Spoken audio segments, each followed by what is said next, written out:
Good morning. I don't know if I'm allowed to take this off to talk to you, but I'm going to. You can yell at me later. Welcome to First Unitarian Church. I'm glad that you've joined us here today for worship. My name is Denise Elaine. I, along with Dave Richardson, are your worship hosts today. We would like to extend a special welcome to visitors, whether you are joining us today for the first time or the fourth time, whether you are here in person or online. This congregation is a community of all ages and abilities. It is a community of diverse cultural class backgrounds, and we draw from many sources of inspiration. We share common liberal religious values. Whoever you may be, we welcome you to bring your whole self into this community. Each week, we acknowledge that where we meet for worship as the First Unitarian Church of Omaha is the land of the Omaha Oto Nations, and that Indigenous people in the greater community have become marginalized and made invisible. May we recognize their presence among us and work with them to resolve the issues of poverty, displaced children, and murdered and missing Indigenous women, the MMIW. And now we're going to enjoy some music by Jay. We're giving Pat the week off because the organ's misbehaving.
Okay. Our call to worship this morning are the words of the Reverend Dr. Martin Luther King Jr.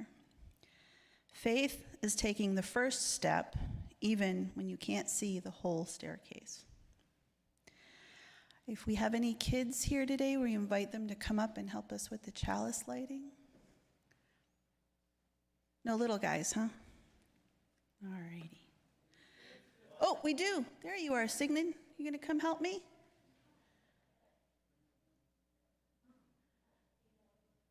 You gonna come light the chalice with me, bud?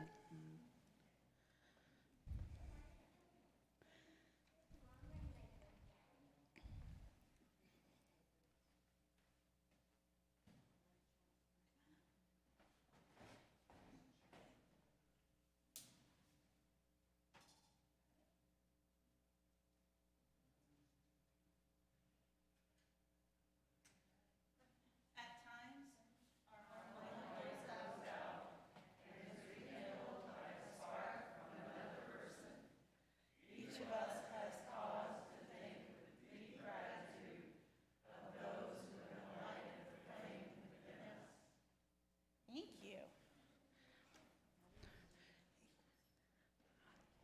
All right. Now the choir is going to present us with a song, My Life Flows On in Endless Song.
So the month of March is when we work really hard to make sure that we can keep the doors open.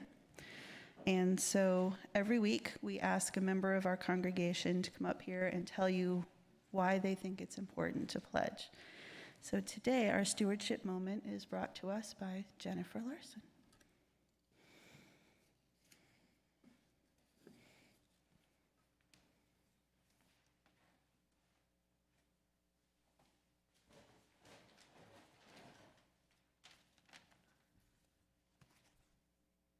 Good morning. I'm here this morning because this place is magical. From the first time I stepped inside, I haven't been stepping inside that much recently, so it's even more magical. 35 years ago, I was inspired by the sanctuary, by the light, by the blossoms that peek through the windows in the spring, and by the talent, all the talent and creativity under this under this metaphysical roof. The music, the art, the varied and eclectic sense of spirituality among us, the insightful reflections of our youth, and the collective commitment to humanity. But as they say, it takes a village, even for magic. Because without financial contributions, we wouldn't have maintained this lovely and historic organ and building over its many years, or hire the people who coordinate and direct our RE programs and other programs, or for those watching virtually, purchase the technology to connect us, which has literally been a lifesaver these last couple of years, nor entice thoughtful ministers like Reverend Sherry Woodbury and others before her to join us. And that is why my husband and I have pledged this year and the last 34, even though our children no longer attend RE, and even though we can't come to every service, because we want to introduce and maintain and grow the magic for generations to come. So if you feel the magic too, please join us, if you haven't already, and send in your generous pledge. Thank you.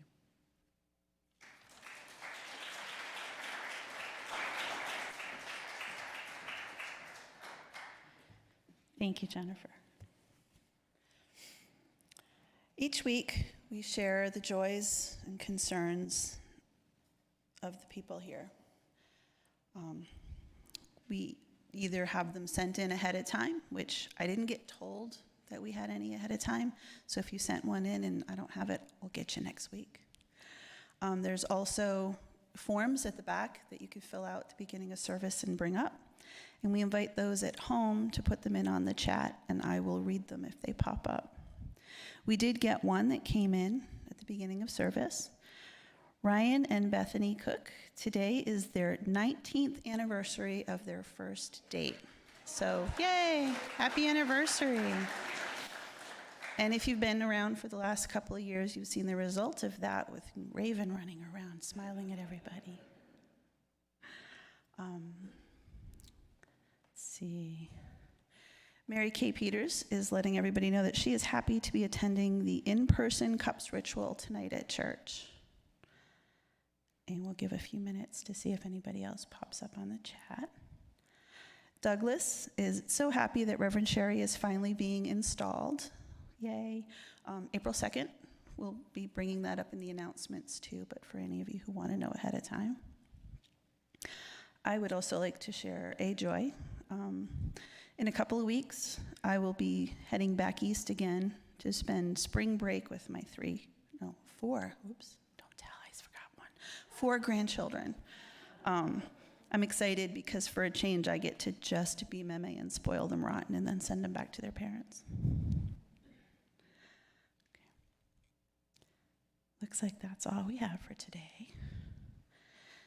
So we'll take a moment just to sit back, relax, close your eyes.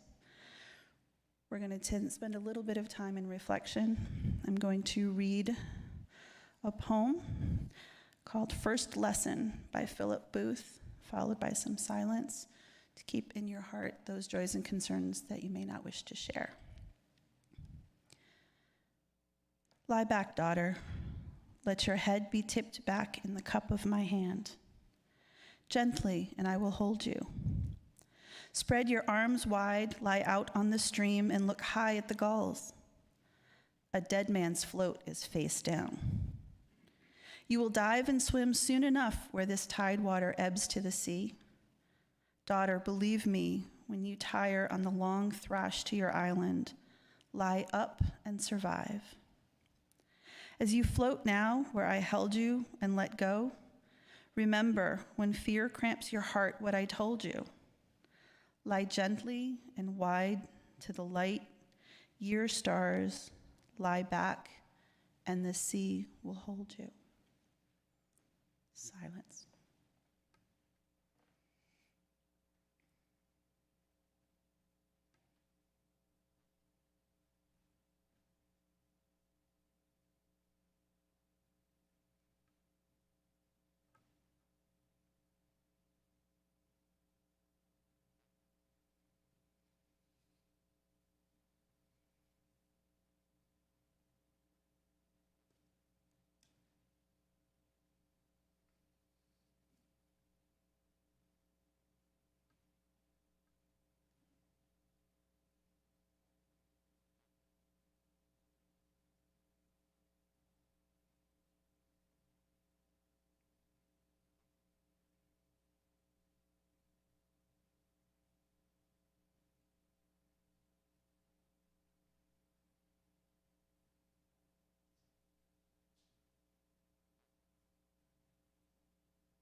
Now is the time in our service where we take up a collection to help keep the doors open.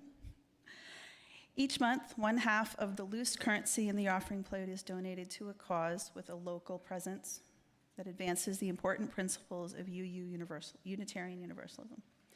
In March, we are supporting the Women's Center for Advancement.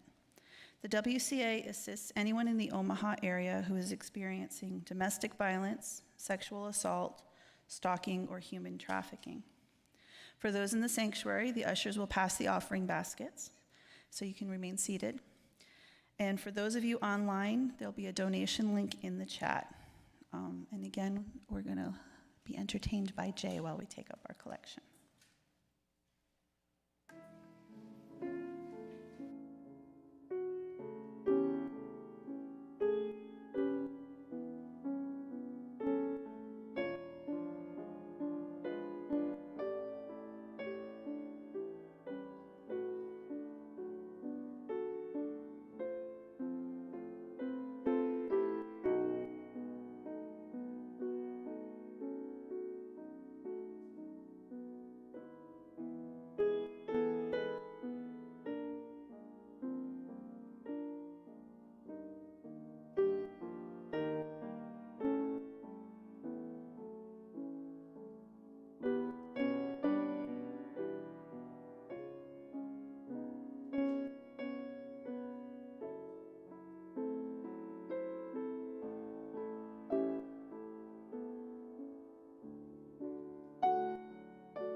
Because I know you're all tired of me, our reading this morning is going to be done by Dave Richardson, as well as the introduction of our speaker for today.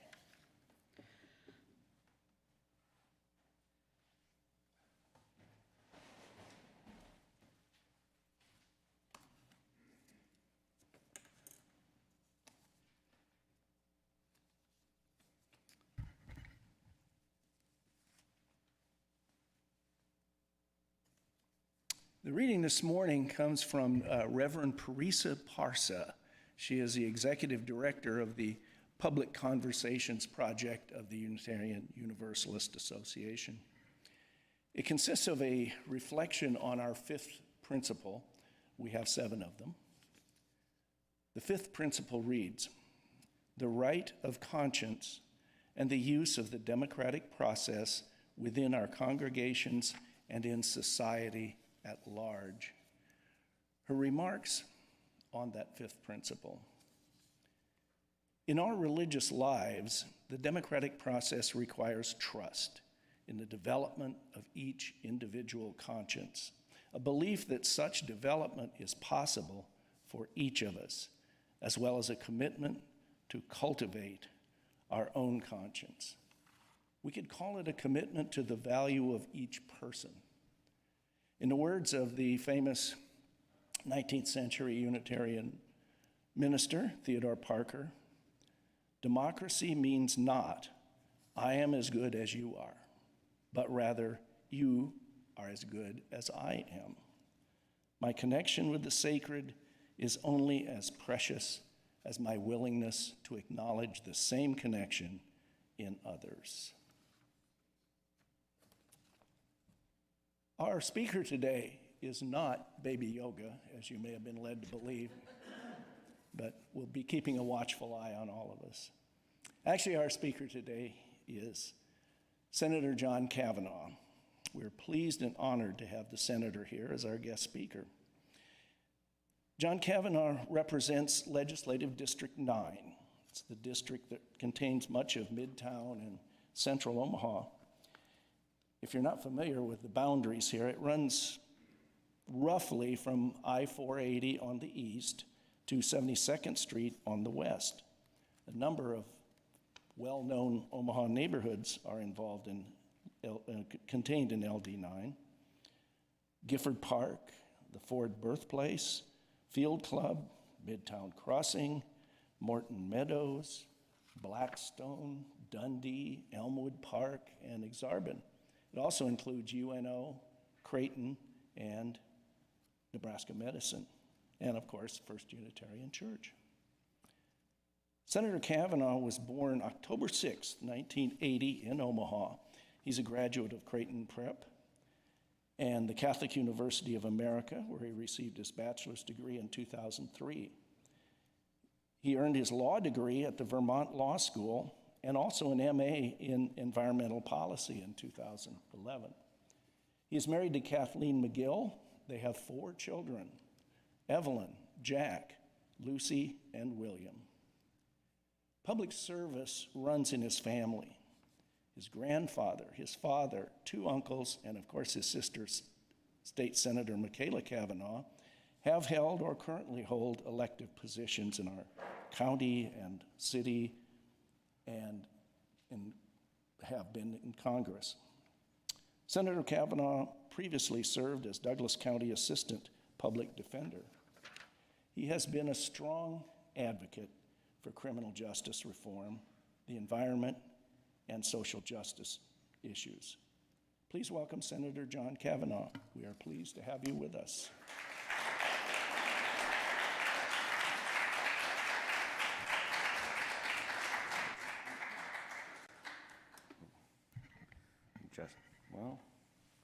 Trying to adjust the microphone. Thank you, Dave and Denise, for the introduction.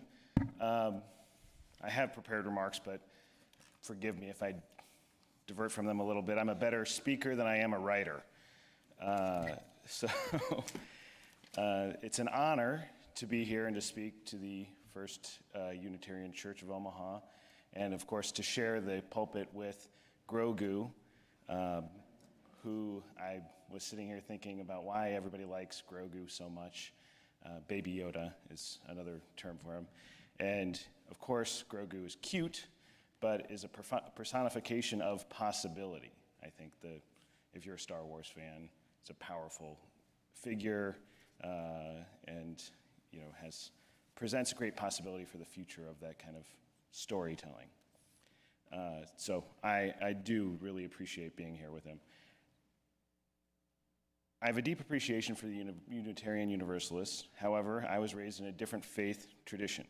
The phrase faith tradition is commonly used to refer to different religions. And if you were to describe my faith tradition, it would be Catholic and democracy. I'm an observant Catholic and an observant small d Democrat, and a big D Democrat while I'm at it. When someone takes a position of public office, we require that they pledge an oath.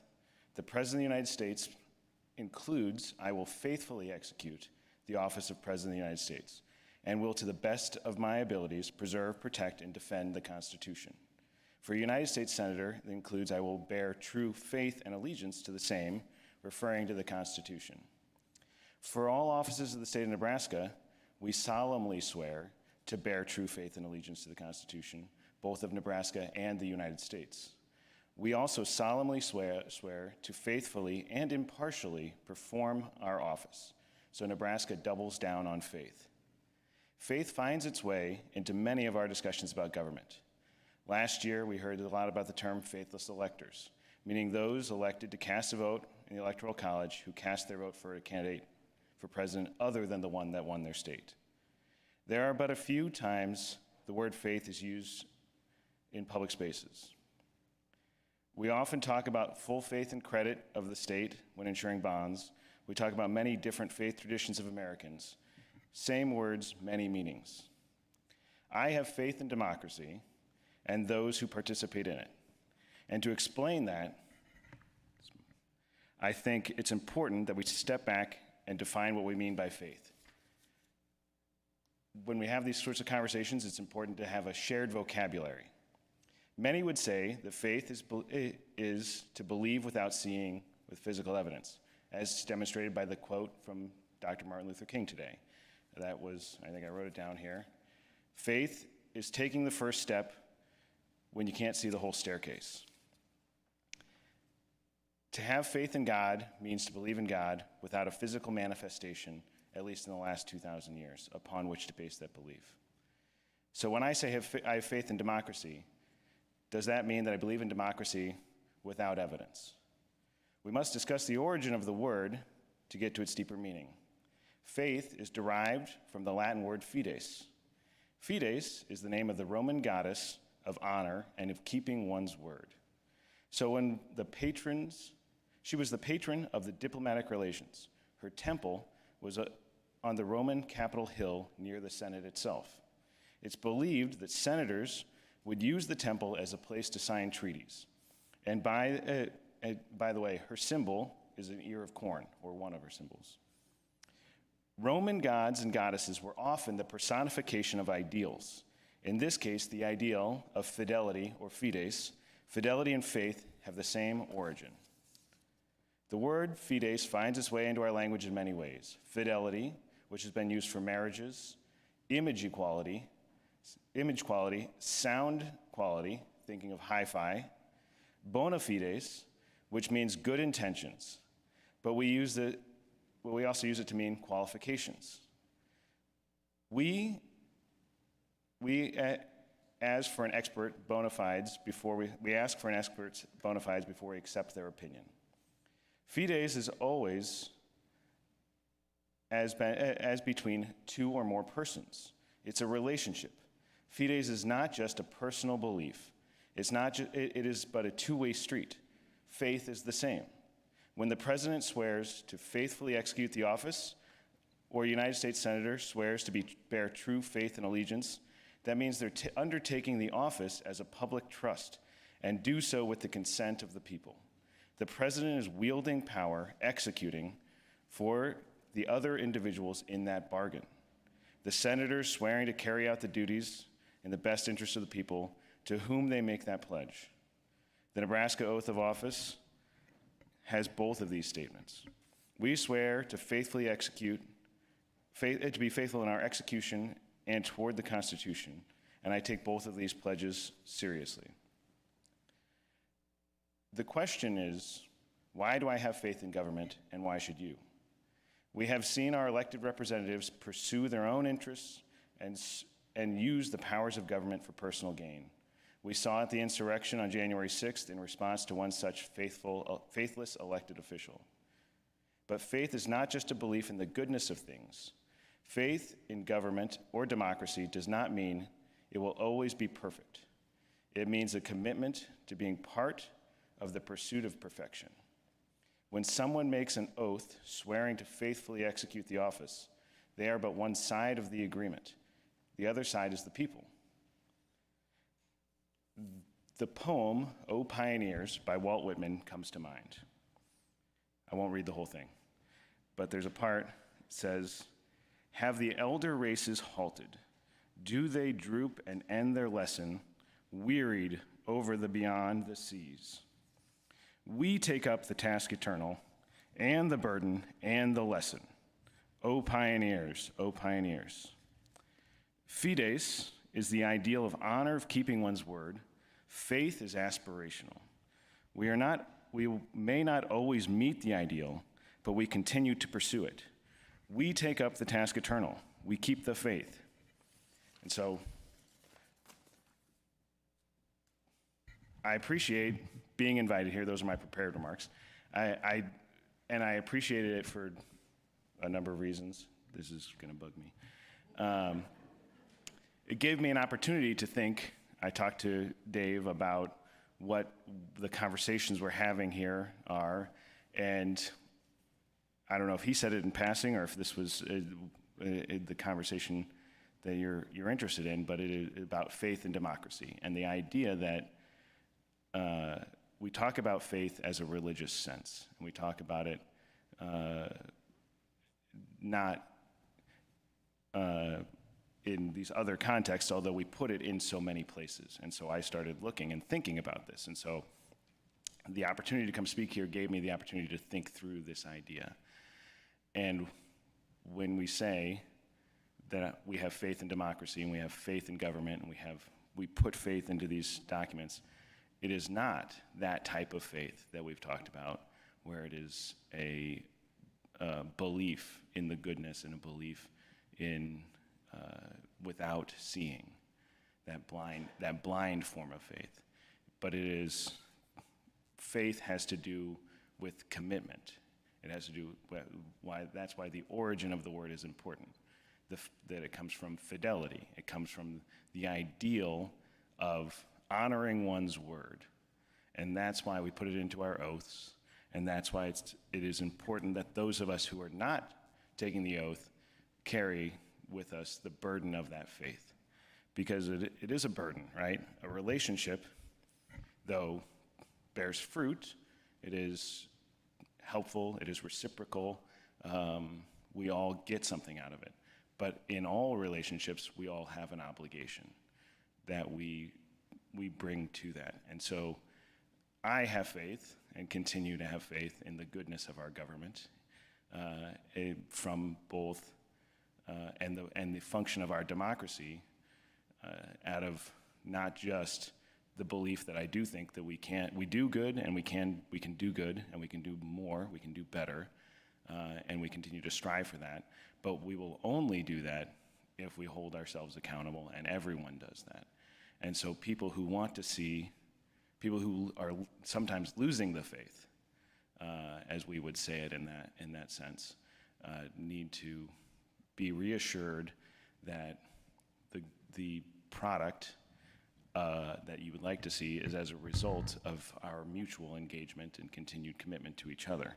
And so that's why the Walt Whitman quote strikes me about the part, "We take up the task eternal," which is the eternal task of perfecting our country and ourselves, and our endeavor to be faithful, to be true to our commitment that we've espoused, which is to be a democracy that is inclusive and welcoming to all people from all places and of all kinds, and to lift people up. And so when the government and the democracy fails us and fails to meet that expectation and that desire, that it is incumbent upon those of us who want to see it do better to pick up where that left off and to continue our commitment to it. So I could keep going forever on this topic, by the way, but I won't. But I appreciate the opportunity to come and talk, and I'd be happy to continue conversation afterwards with anybody. But I don't know how to end a sermon. I guess this is my first sermon, but thank you. I'm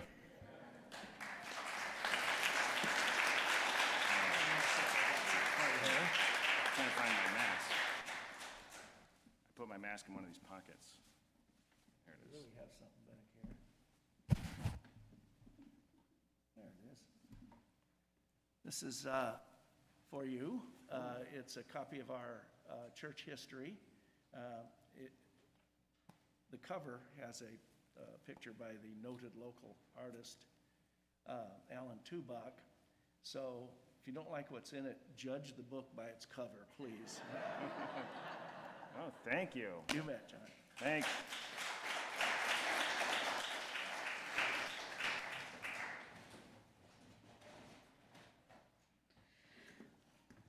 Thank you, Senator. All right. We've come to the point in our service where I invite those at home who've lit the chalice to go ahead and extinguish theirs. I will do ours in a moment. But first, our closing words today come from Sharon Salzberg.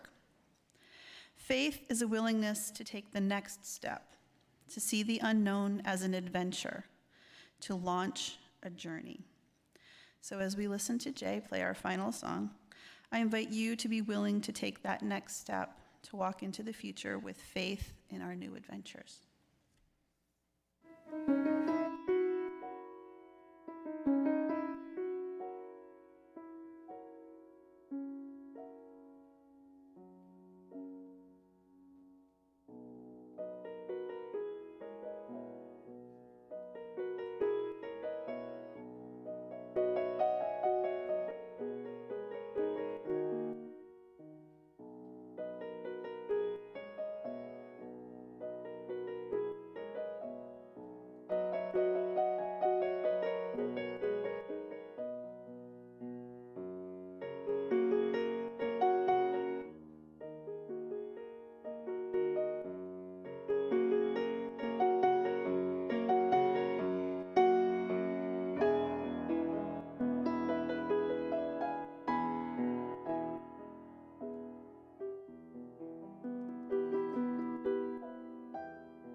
We have just a few announcements today. First of all, the Side with Love Action Team has a Zoom meeting this afternoon at 4:30. They also have a table out in the foyer with some flyers about the initiatives that they are promoting. The Cups, as we mentioned earlier, Cups has an Ostara ritual tonight at 6 p.m. It is limited seating, so if you are interested, contact the Cups group to see if there's room. Also on Thursday, March 24th at 6 p.m. in the Common Room, the Ministry Team Council has a meeting. And our book club meets on March 28th. They'll be discussing Good Without God by Greg Epstein. If you have any questions, ask Dave. And then the last thing we're going to do is Walt's got our weekly drawing for those of you who have already pledged.